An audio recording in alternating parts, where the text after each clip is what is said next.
Hi, Goddess of Love here.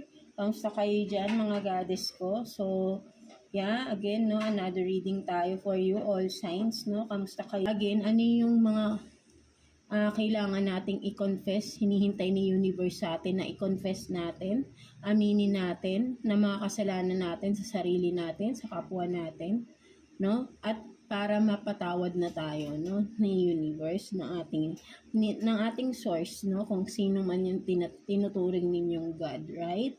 Ng mga goddesses ko. So, yeah.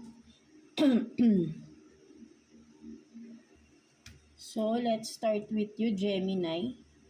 So, kamusta kayo dyan, mga Gemini natin, no?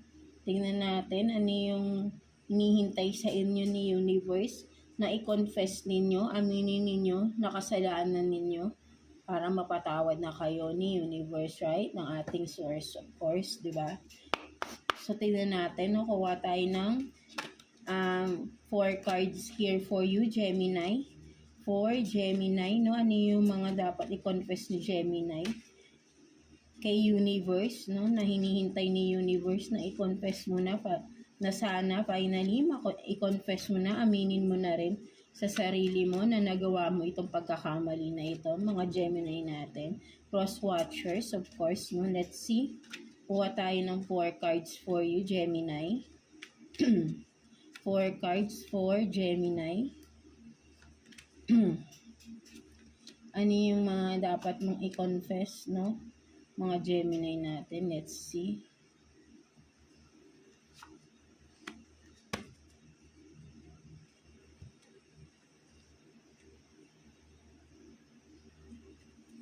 So, you have this, the Star in reverse, no? Tingnan muna natin yung mga cards ninyo. Star in reverse. 8 of Swords. And then, Page of Cups in reverse. 6 of Pentacles.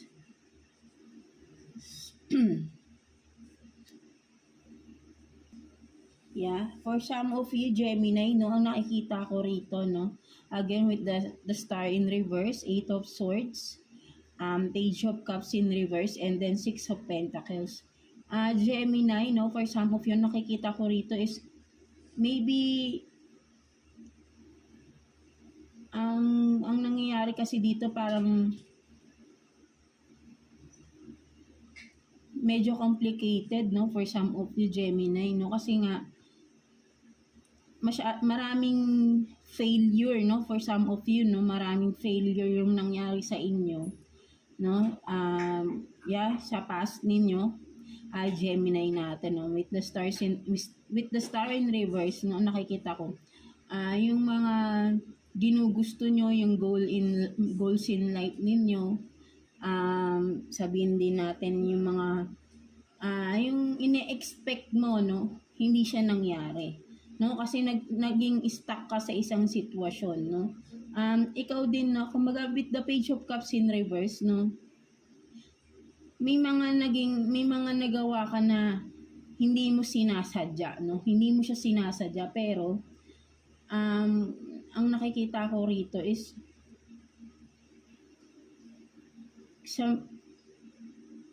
sa mga past mo, no, sa past mo Gemini, no, parang may nagawa ka, no, sa past na until now sabihin natin na ang hirap para sa iyo na aminin na nagawa mo yun, no, kung ano man yun, no, Gemini, no. So kayo lang din ang nakakaalam in regard sa ano, no, sa pera, no, kaya ayun yung naging dahilan para maging stuck ka sa ngayon sa isang sitwasyon or sa sitwasyon mo ngayon, Gemini, no. So, ayun yung nakikita ko dito, no. Hindi mo nagawa yung gusto mong gawin, no. Yung may tina-target ka, no. May tina-target ka, but then, hindi mo siya nagawa because with the 8 of Swords, no. And then Page of Cups in reverse. Meron kang mga sinabi or meron kang hindi inamin na mga nagawa mo, no, sa past, no, regarding pera, no. Maybe for some of you Gemini, nakawaldas ka ba ng pera? for some of you, at until now hindi clear kung hindi yun clear dun sa mga taong involved, no, Gemini, no, hindi mo kasi inaamin or hindi mo sinasabi yung katotohanan behind that, no. So ayun yung nakikita ko rito, kaya for some of you nagiging stuck ka, no. Feeling mo ang daming mga kamalasan na dumadaan ngayon sa buhay mo, Gemini, because may bagay or may sitwasyon ka na in regard sa pera, no. Nakikita ko rito parang mga kamag-anak mo, relatives, or people na close sa'yo ang sabihin natin na nakuhanan mo ba ng pera, for some of you, Gemini, no. Yeah, cross watchers din, of course, no. Or kung sino man, no, basta ano, kung sino man to, Gemini, no. Yun nga, no, kailangan lang niya dito is aminin niya, no, yung kanyang kasalanan, no, Gemini. No, Gemini, kasi may nagawa ka na sabihin natin na regarding sa pera, no, ayun yung nakikita ko kasi rito, at yung mga involved dito, close sa iyo, no, mga Gemini natin, no. So until now, hindi mo sinasabi yung katotohanan, saan mo ginamit yung pera, no, at ngayon nagiging stuck ka, no, kung ano man yung sitwasyon mo ngayon, Gemini, no, kasi nga isa yun sa nagiging dahilan, no, nagiging burden sa iyo yung hindi mo pag-amin sa katotohanan. Ano yung nangyari dun sa pera? Kasi for some of you, Gemini, nakita ko parang may mga nag-invest, no? May mga nag-invest sa inyo, no, Gemini, na hindi malinaw saan napunta yung pera, no? May mga humahabol, no? At yeah, no, kasi medyo matagal na nangyari to, no?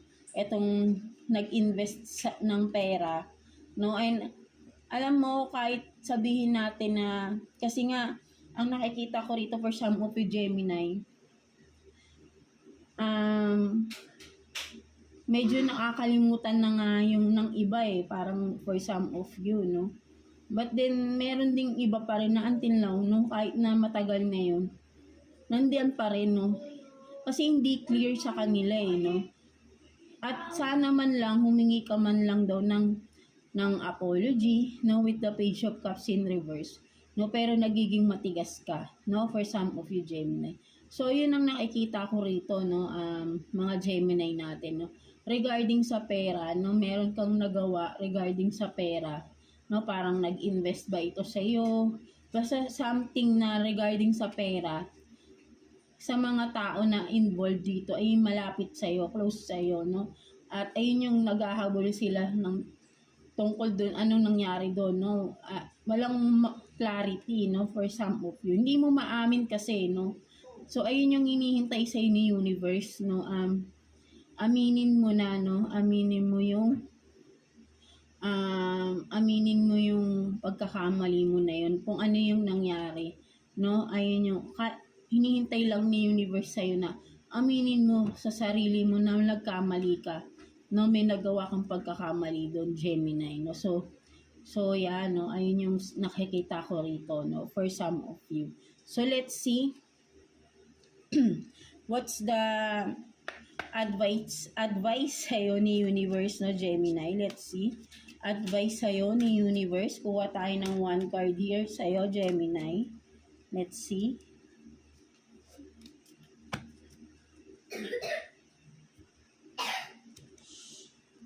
So you have this optimism, no, optimism. So ang message sa'yo is, if you're going to make up stories in your head about people and circumstances, please make them love stories, no, with happy endings, no. So ang nakikita ko rito, Gemini, no, sinasabi sa'yo dito ni universe, yun nga, no, kasi may mga istorya kasi, sabi ko nga, 'di ba, parang hindi kasi clear, no, hindi clear sa iyo, or I mean sa kanila, no, sa mga taong involved, hindi malinaw sa kanila ano yung nangyari, no. Parang kailangan lang nila dito yung apology mo, no? Mag-apologize ka sa kanila and explain mo sa kanila. Kasi parang ang nakikita ko dito, Gemini, parang ini-ignore mo, no? And may mga sinasabi ka na taliwas, no? Doon sa nangyari, no? Para lang siguro for some okay, para hindi